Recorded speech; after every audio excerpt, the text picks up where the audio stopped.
Hi everyone, it's Trish and welcome to week 5 and 6 of my road to Ironman. If you may have noticed, I skipped last week.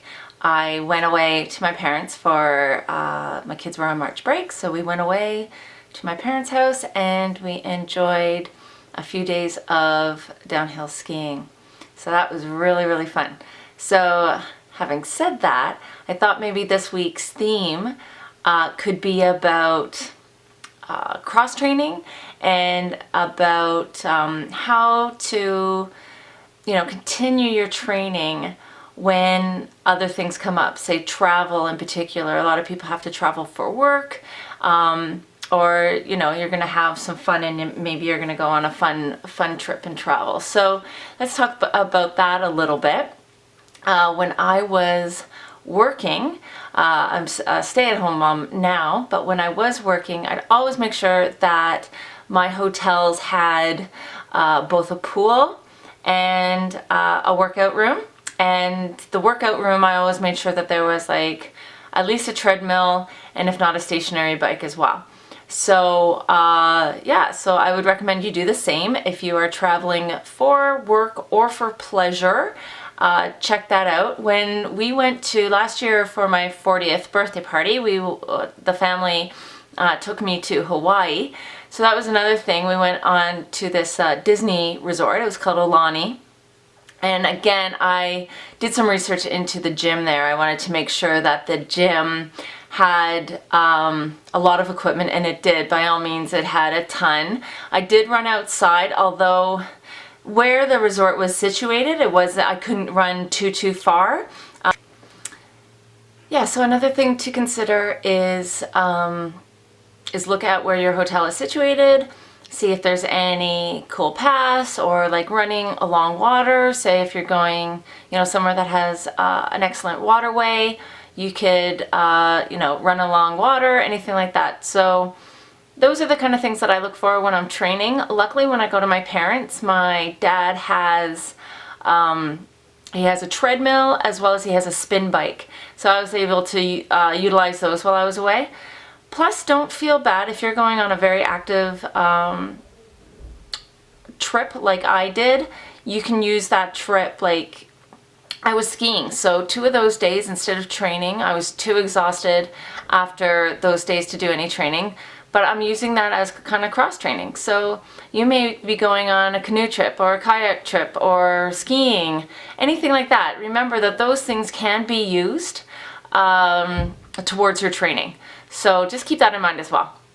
Okay, those are my little tips and tricks about going away and how to keep up your training. So let's go over the last 2 weeks of training itself. I think things are going really well. So the week before last week was like absolutely amazing. I did about 10 hours of training.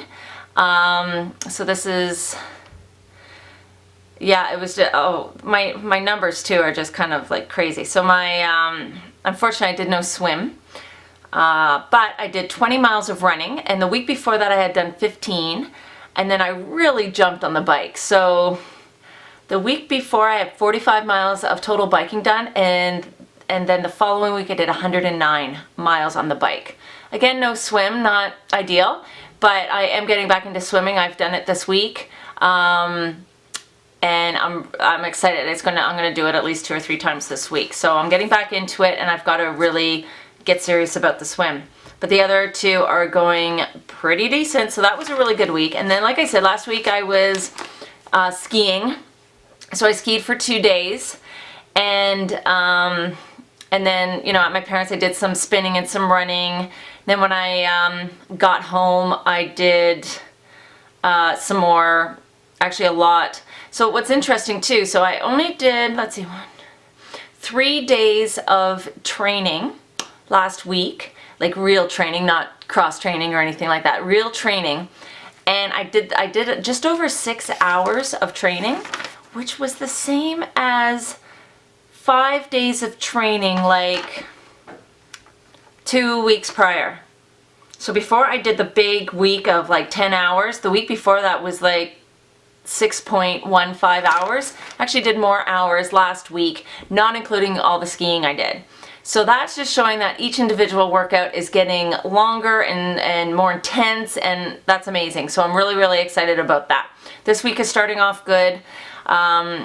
Some of my longer performances now are getting into 3 hours, so some of my days are 3 hours. Now I'm averaging about 2 hours, but I'm trying to, maybe 2 to 3 times a week, I'm trying to do 3.5 hours just to get my my mileage up there. So I want to get up to about between 10 and maybe 13 hours of training a week. I think that should be good. But things are going really good. I'm really excited. I have met some friends. I joined this really cool group on Facebook, actually. It's called Women for Try. If you're watching this and you're not a part of it and you are a woman, then you've got to try it out. It's a huge support system. There's about almost 300 women on this group, and they're all over the world, and we just share, we ask questions, we share experiences. If people are going to be at certain races, we meet up and talk about it. Anyway, it's just really, really cool. So it's a really great support system, and making some cool friends through that. So remember, go after your dreams. I hope you're well, and just know that things are going really well on this side. Okay, take care till next week.